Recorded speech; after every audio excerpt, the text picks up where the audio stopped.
Der var ingen vej tilbage. Beslutningen var taget. Jeg ville gennemføre uanset hvad andre havde tænkt eller sagt. Jeg trak jernhesten op på toppen af bakken. Jeg så de mulige forhindringer og farer, som lurede forude, men der var ingen frygt at spore i min krop.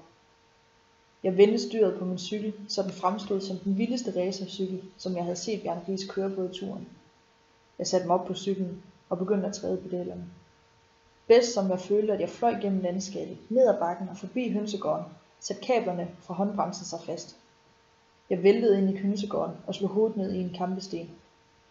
Det næste jeg husker er, at jeg vågnede op på sofaen med en kold klud på panden og 2 stykker vand i næsen.